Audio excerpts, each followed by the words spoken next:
So now what's happened is you guys are still at the northern gate, and basically all of your friends and all the locals and all of your allies that you had there for the fight are kind of gearing up to send you guys north with the princess. The Iron Bull has been loaded up with supplies, and this is kind of like the last day, basically, and then you guys are going to get ready to leave. So you guys can do whatever you want at the camp to get ready to leave. All of your friends are there. There's a few of them that will be going with you, and there's some of them that will be staying behind. So you can go up to any of the individual ones if you want. You have basically any and all of them are all there. I'm going to walk up to Rocco. Give me a copy of the Bible of Bossum Ra, please. Oh, of course, lad. And I'm gonna pull out 5 of them and hand them to him. Thanks. Now where's Arch? So Arch's character right now, he is over with the princess and Lorna, and they're getting ready. They're kind of just packing things up and getting things ready to go with the Iron Bull. I'm gonna take those 5 Bibles of Bossum Ra and then I'm gonna chuck them at him while yelling, "The power of Bossum Ra compels you." Basically, if you're gonna throw all 5 Bibles at him, I want you to roll 5 d20s. So plus 5. The first one I roll is literally a 1. The first Bible, basically, you try to throw it, and you try to do like a frisbee thing, and unfortunately, it wings right by Arch's character, and actually hits the princess in the face. Oopsie daisy. She immediately covers her nose and begins crying. Lorna kind of goes down and asks what happens, and she sees that the princess appears to be bleeding from her nose. Raka can see this. I want Cham and Kane, you guys can both roll to see if you notice what's happened. So, I got a 24. I got a 27. Okay, so you guys both saw that entire thing take place. Let me keep going. All right, you can roll the other 4. If you roll another one, she's getting a hit again. 5, 4, 16, 18. Books 2 and 3 just harmlessly land in the sand. You know, you didn't have enough oomph on those. But books 4 and 5 are actually going to hit. So Arch gets hit in the chest and once in the face with a Bible. He then kind of just like looks at you. He heals the princess's nose. He then takes all 5 of the Bibles and casts a fire spell on them, which reduces them all to complete ash, and then he goes about his business. So does anybody else want to do anything to get ready before you set off into the Elven Forest? So Velnos, what is the last thing you want to do before everything kind of... I want to find some oil. Body oil. Body oil. Okay, so I'm going to say what happens in the next few minutes. So you guys can decide if you want to bring anybody specifically along with you. Grega, Lorna, and the princess are all going to go with you, along with Scrappy the gnome. The only one I'll bring with me is my griffin, generally. The pets are going to be going too, although, Kane, your pets might be a little big for this type of a journey. So what, do I just have to leave them behind, or...? After you get to the other side, you can use Arch's ability to teleport back and then bring him over, but you have to get there first. Oh, okay, that's fine. Then, yeah, we'll just leave him here for then. Alright, so you pat Lightning McQueen on the head. I don't find shit. Nope, you don't. Okay, so with that, everybody has kind of loaded up onto the Iron Bull, and the back door is about to close. Timmy number 2 is driving... Veldos, do you want to bring Aunt Timmy along with you, or are you going to leave him? Wait, where's the cripple in my Tarask? What happened? He's still tied to the Tarask. Arch has been keeping him alive to fuck with him. He's sleeping at the moment because he's so tired from screaming and dying repeatedly, but he is still there and he is still crippled. Should I go the horrible route or try to be a merciful soul? Whopper Jr.'s kind of gotten attached to him at this point. He likes to lick his head every once in a while. That's cute. Yeah, let's make our way out of the desert, hopefully. So you guys are going to proceed forward. Like I said, Timmy number 2 is piloting, because Timmy number 1 is still technically has the brain of an ant. So he's piloting it forward now. Gregor kind of gathers you all together, and he wants to explain some things about the Elven Forest, because a lot of you haven't been through here before. You've only heard stories about it, but he has actually traversed the road before. Oi, everybody! Shut up! Listen to me. I got something to say here. The Elven Forest is very dangerous. You must stay on the path at all Cartage times. is going to start snoring asleep.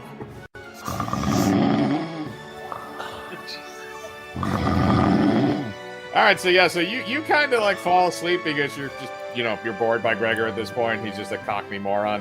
But he does explain further that essentially it's good to stay on the path in the Elven Forest because if you go off the path, there's a very strong chance you're going to run into corrupted magical creatures. And they usually just feed on light magic, which is coming from most of the people in this party outside of Arch. Generally, you camp on the pathway as well as travel along it, and you must stay within the braziers. I wonder why there are magically corrupted creatures in the Elven Forest. Yeah, strange. Yeah. It's almost like some sort of horrible thing happened there. So he explains that to you guys, and then Timmy is just going to keep on going. Now, it's going to take several days to get through the forest, but generally, they're going to need to rest at some point, because Timmy 2, unfortunately, can't pilot that thing for as long as Timmy 1 could, because Timmy 1 was scared for his life every second. Timmy 2 is under complete mind control, so it's a little different. But basically what's going to happen is I want everybody roll a listen check for me. This is, by the way, at this point, this is at night, and you guys have kind of fallen asleep, even though Timmy is still driving. Everybody rolled pretty high for a listen check. So you guys all sort of like kind of rustle around as you start hearing what sounds like a large thumping noise coming from the side of the iron bolt. It sounds like it's coming out of like the right-hand side. And keep in mind, the windows are open a little bit just to, air everything out. Apparently, Draylark has been gorging on cabbage the last couple of days, so he's letting out some nasty gas in there. So you've been airing it out pretty good. I'm gonna hide. I'm gonna just get onto the ceiling, and I'm just gonna go invisible. You do that at will. You're invisible on the ceiling. You're just waiting for this. What are the rest of you gonna do? I'm gonna hide too. Okay, then you can roll a hide check for me. I hope that's enough. No, Jesus, yeah, no, that's plenty. Huh. No, you hide. You do like the solid snake thing. You're just like in a box. Velmos, are you hiding as well? No. Rocker, are you gonna do anything with the knowledge that you have at the moment? No, he's going to stand ground because he's a paladin and a G. So Raka and Draylark are going to step out of the ship, and Draylark, you've already morphed into your forest armor just through normal reaction at this point. So you guys are outside, and the Timmy is put the brakes on the iron bull for right now, and you start hearing the thumping again, but it's getting closer and closer and closer, and you're starting to see a large silhouette start to form in the darkness around the trees. And you can see that it looks like there's some dead trees that are getting pushed over by whatever this is. But it's large. It sounds like it only has 2 feet, and it sounds like it's by itself. So, Velmos, you can see what it is. And it's a corrupted tree ant that appears to be running directly at you. Did my intimidation roll work? Let's roll for the tree ant and see if that's going to be the case. All right, that is a 19, and you rolled a 21, so you thoroughly tongue lash this tree ant to the point where it actually craps out a couple acorns. Its momentum is carrying it towards you, but now it's afraid, so it's trying to veer off. So it's trying to go to its right. Now the problem is that immediately behind you guys is the iron bull, and it looks like it's going to hit that. Unfortunately, you both have 2 chances to try and stop it. Now that it's basically just trying to escape. So you're going to get 2 attacks of opportunity. If you can get it down before then, you might be able to stop it from hitting. I'm busy giving the tongue lashing. So, Raka, you have a chance to stop it. All right, well, I'm going to try to stop it then. All right, you can use whatever you feel like using, whether you want to use a physical attack or try and shoot it with your cannon or whatever. Oh, we're going to try to shoot it with the cannon first. Let's be smart about this. So you can roll to attack. This is going to be an attack of opportunity, so you will get a +2. Holy crap, I didn't realize you had that much of a bonus. That's going to hit, so you could roll for damage on that. You do 29 damage to the tree ant with the cannon, so the cannonball shoots out and hits the tree ant. Now, the tree ant is kind of pushed off its course towards the iron bull a bit, but it does kind of impact the front of it. Now, I'm going to roll a little bit for damage, but it should mostly just be exterior stuff. All right, so that's 11. So basically what happens is everybody inside of it is kind of shifted. Now, everybody that didn't wake up from the initial sound of this thing coming has now woken up due to both the cannon blast and the tree ant impacting the front of the iron bull, the front of the locomotive part. Inside, basically, the iron bull kind of pulls over a little bit and hovers back down to the ground for a minute as the tree ant now fearing for its life and with a cannonball embedded in basically the side of its rib cage, runs off into the woods, fearing for its life. Get that son of a bitch! Are you gonna give chase? Oh, you're gonna pull out the big gun? Yeah, I'm gonna try and All shoot right, him. you're gonna have it. What rounds are you using? You using magnums? Yeah, Magnum round, yeah. He's using Okay. a Magnum fuck shot. Oh yeah. All right, you can roll for attack then on that. Again, this is an attack of opportunity. 18's enough to hit, Yeah! especially because you're basically just aiming at his back. So it is enough to hit. So you can roll for damage on your rifle, and again, it auto crits. So that's gonna double. You do 44 damage to the tree end. So you fire your magnum rifle, and the round goes through its shoulder and blows off its arm and a bit of its torso. So it falls on the ground and kind of rolls around a little bit and in pain, and it's kind of just like dragging itself away now. It's terrified because of Velnos's incredibly in-depth tongue lashing. God damn, I wasn't trying to scare him. I was fucking trying to end him. I got a few more bullets.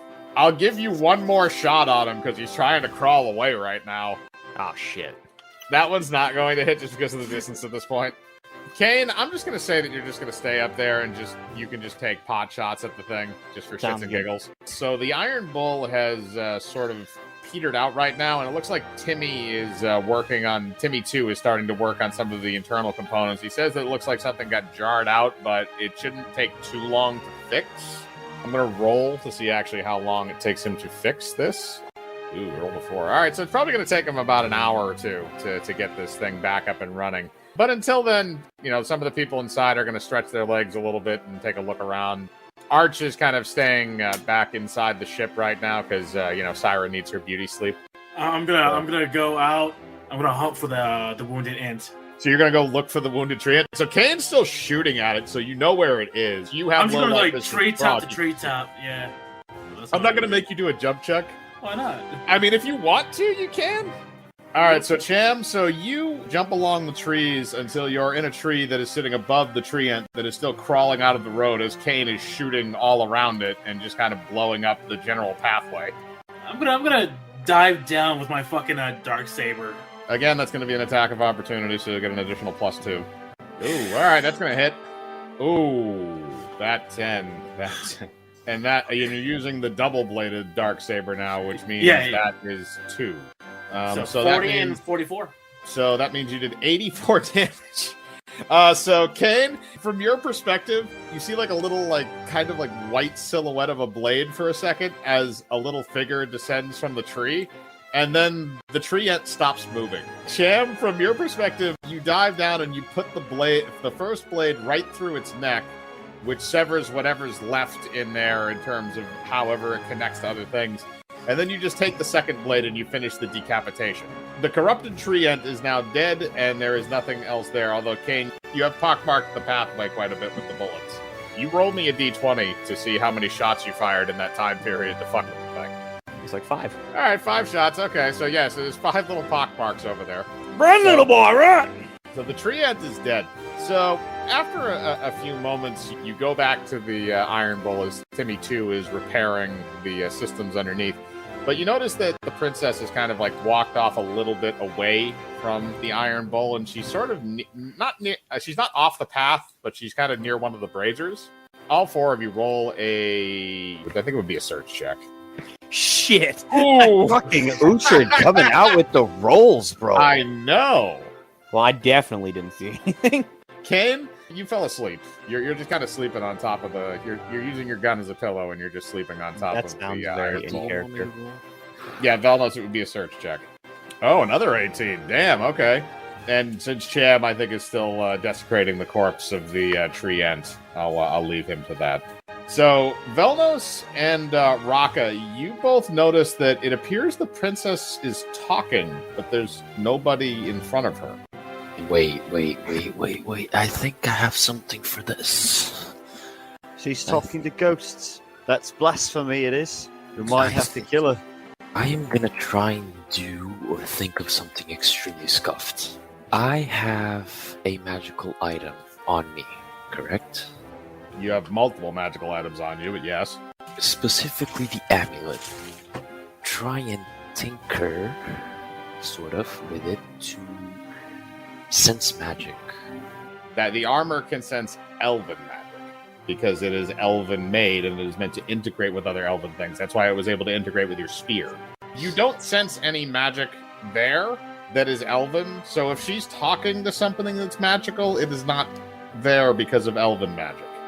Then I am going to move silently to try and not attract attention. And I'm gonna get closer while trying to remain out of sight. So that would be a stealth check. Okay, so you try to move silently, and you unfortunately trip behind the princess. And she very quickly bolts around and looks at you and says, "Oh, Master Draylock, what do you need? I found a new friend. He's off in the woods."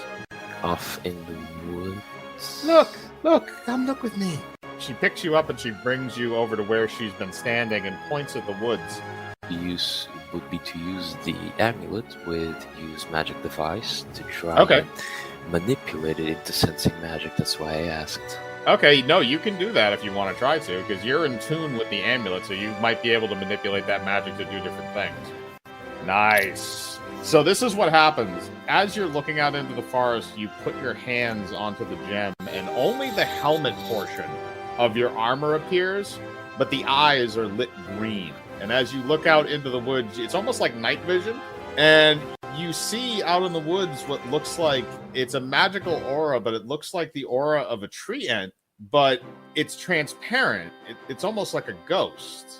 I'm gonna pull a little sneaky and do a listen check real quick, try and figure out if there's anything else or if it is saying something in its scuffed magic language. But no, I am a dumbass.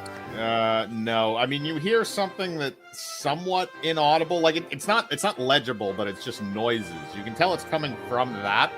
But it's kind of those ghostly wailing noises, like that kind of thing.